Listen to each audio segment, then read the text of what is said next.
India गठबंधन के तमाम सम्मानी हमारे राजनीति सराय के बहुत ही अच्छे साथी, जिनको सारी जिम्मेदारी निजामाबाद की दी गई, आपके बीच में इफ्तार अहमद साहब, हमारे बीच में समाजवादी पार्टी के पूर्व चेयरमैन माननीय प्रेमा यादव जी और वर्तमान में चेयरमैन आदरणीय अलाउद्दीन साहब,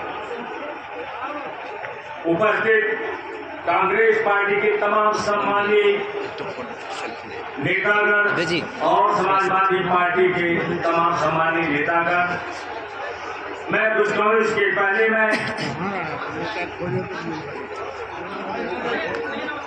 मां शीतला को के धाम पर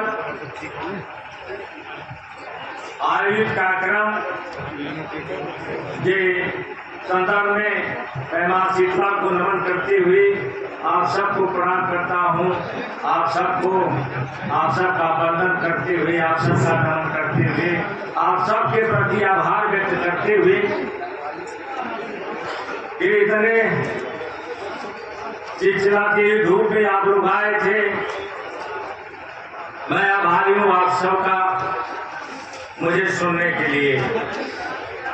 हमें कोई भाषण नहीं करना है, बहुत बड़ा साथी कह रहे थे, मैं सुन रहा था लेकिन सुन न सका उन लोगों की बात। तमाम सरकार के बारे में आरोप प्रत्यारोप हो रहे थे। मैं कहना चाहूंगा आप लोगों से, मेरे दोस्तों, ये वक्त ऐसा है, ये समय वैसी है कि आप देश संकट की स्थिति से गुजर रहा है। बहुत विषम परिस्थितियों से यहाँ का गांव गरीब किसान सफर कर रहा है। एक यहाँ इस देश के पीएम प्रधानमंत्री जी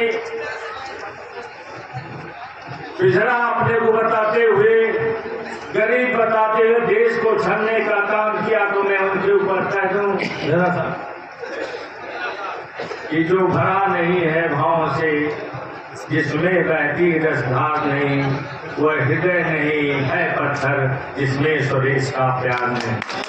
ऐसे लोग कसम खाते हैं हिंदुस्तान की, भारत की, कि हम देश नहीं बिकने देंगे, हम देश नहीं बढ़ने देंगे। मैं सवाल करना चाहता हूँ कि देश बढ़ रहा है क्या, कहीं बढ़ा है क्या? तुम बांटने की बात करते हो, इसलिए तुम्हारी नीयत खराब है। तुम देश को हिंदू राष्ट्र कहते हो, हिंदू मुसलमान को लड़ा करके राजनीति करना चाहते, ये मंशा तुम्हारी जाहिर हो गई, तुमको लोगों ने पढ़ लिया है। मैं कहता हूँ तुम राष्ट्रभक्त बनते हो, हिंदू राष्ट्र बनाते हो और राष्ट्रपिता की हत्या करते हो।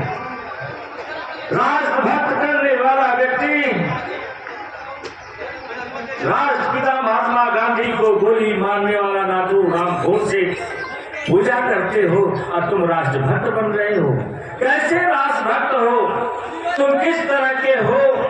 मैं तो ये कह दूं, अगर तुम राष्ट्रभक्त नहीं हो, जिस देश का बचपन रो रहा हो उसकी जवानी क्या होगी, और जिस देश का रक्षक भक्षक हो फिर उस देश की कहानी क्या होगी, ये मैं कहना चाहूंगा। इसलिए मेरे नौजवान दोस्तों, इंडिया गठबंधन के साथियों, मैं ज्यादा भाषण नहीं, सिर्फ एक बात कहना चाहूंगा। आज हिंदुस्तान का संविधान जब हम और चर्चा करें, 50 साल पीछे चले जाए, 50 साल पीछे का लेखा जोखा मानने वाला प्रधानमंत्री कितना बड़ा बेईमान है, कितना बड़ा झूठ बोलने वाला, जब इस मुल्क में सुई भी नहीं बनती थी। कांग्रेस की देन है कि तुम आज बहस कर रहे हो, खड़े हो हिंदुस्तान में जहां सुई नहीं बनती थी। इतना आगे ले जाने का काम अगर किसी ने किया तो श्रेय जाता है पंडित जवाहरलाल नेहरू और कांग्रेस को जाता है। तुमने क्या किया? 50 साल में तो उन्होंने बहुत कुछ किया, तुम कहते हो कुछ नहीं किया, लेकिन 10 साल में तो तुमने भारत को बेचने का काम कर दिया। बचा क्या है हमारे पास? इस बचाने के लिए आओ मेरे नौजवान दोस्तों, लोकतंत्र खतरे में है, संविधान आपका खतरे में है, देश खतरे में है, जवान खतरे में है, कोई नौकरी नहीं है।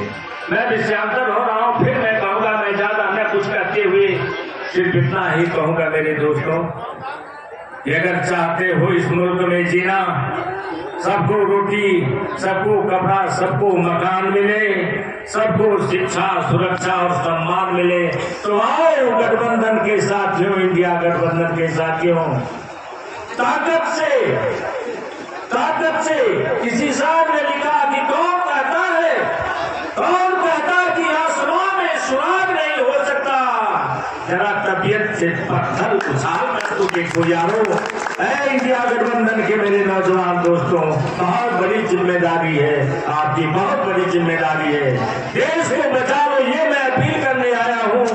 देश बर्बाद होने जा रहा है, इसलिए मैं कहूँगा कि खामोश मिजाजी हमें जीने नहीं देगी। जीना है अगर इस दौर में तो कोहराम मचा दो, कोहराम मचाना पड़ेगा। ये 3 लोग केवल हिंदुस्तान का सौदा कर रहे हैं और हम 97 लोग इनकी तरफ ताकेंगे। क्यों ताकेंगे? इसलिए इनका जवाब हमको पत्थर से देना पड़ेगा। बातें तो लंबी हो जाएगी, तकरीर लंबी हो जाएगी, मैं ये नहीं कह सकता, लंबा हो जाएगा। हमें जाना भी है, 2-3 प्रोग्राम हमारे। मैं तो 4 बजे समझ कर क्या है कि मैं अपना प्रोग्राम कर लूंगा, लेकिन मैं सुन न सका आप लोगों को, गया फिर आया, फिर जा रहा हूँ, फिर कहीं चला जाऊंगा।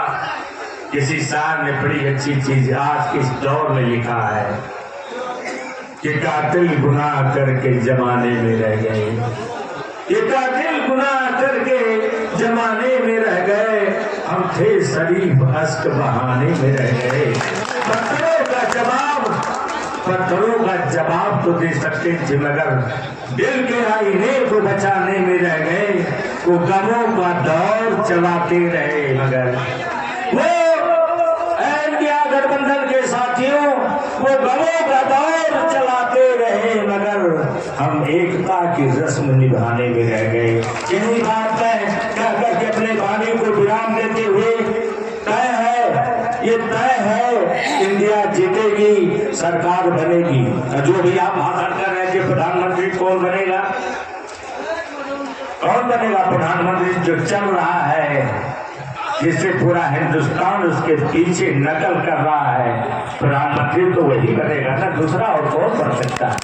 ये मैं कहना चाहूंगा आपसे कि हिम्मत से, मन से लग जाओ, कोई काम नहीं है मुश्किल जब किया इरादा पक्का हो, दूरदृष्टि हो, तुम्हें अनुशासन हो, तो मैं कहता हूं कोई काम आज के इस दौर में मुश्किल नहीं है। अगर आपने लक्ष्य बना लिया है इंडिया गठबंधन के प्रत्याशी को जिताने के लिए, इंडिया को मजबूती देने के लिए और बेईमान भ्रष्ट प्रधानमंत्री को हटाने के लिए, तो आज से प्रत्याशी को मत देखना। मुझे ये नहीं कहना चाहिए, लेकिन मैं कह रहा हूँ आज से प्रत्याशी को मत देखो। एक लक्ष्य है आपका, एक एम है आपका, एक लक्ष्य है आपका। उस लक्ष्य को पाने के लिए किसी हद तक जाया जा सकता है। मौत तो होती है, लेकिन किन्हीं लोगों की मौत कीड़े मकोड़े की होती है, और कोई लोग जब मरते हैं तो उनका नाम पूरी दुनिया के लोगों के मन में और दिमाग में जाता है कि नहीं, तो किसके लिए कहा है ना चौधरी, ये उपाध्याय ने कहा है, बड़ी अच्छी लाइन है, मरा नहीं वही जो जिया न आपके लिए, वही मनुष्य है कि जो मनुष्य के लिए मरे।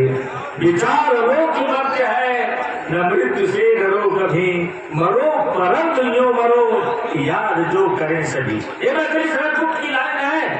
मैं कहना चाहूंगा आपसे, यहाँ से लग जाओ मेरे दोस्तों, नाम आपका होगा इंडिया गठबंधन का। मैं तो एक निमित्त मात्र हूँ, मैं एक छोटा सा आपका सिपाही हूँ और ये वादा कर रहा हूँ कि आपकी आशाओं पर पानी नहीं फिरने दूंगा। मर जाऊंगा, मिट जाऊंगा, लेकिन ये नाम आपका जो आपने समर्थन किया है इंडिया गठबंधन को, मैं उसका ऋणी हूँ और आभार व्यक्त करता हूँ आदरणीय प्रवीण सिंह जी का और आए हुए तमाम साथियों का कि आपने मेरे ऊपर बड़ा एहसान कर दिया, पार्टी के प्रति बड़ा एहसान कर दिया। इंडिया गठबंधन पर आपका बहुत बड़ा एहसान है, बहुत बड़ा भरोसा है कि आपने इतने कम समय में इतनी अच्छी जनसभा करा करके मुझसे कम से कम रूबरू कराने का काम किया है। उसके लिए मैं हृदय की गहराइयों से आप सबका धन्यवाद करता हूँ, आप सबका इस्तेमाल करता हूँ। बहुत बहुत धन्यवाद। जय हिंद, जय भारत, जय संविधान।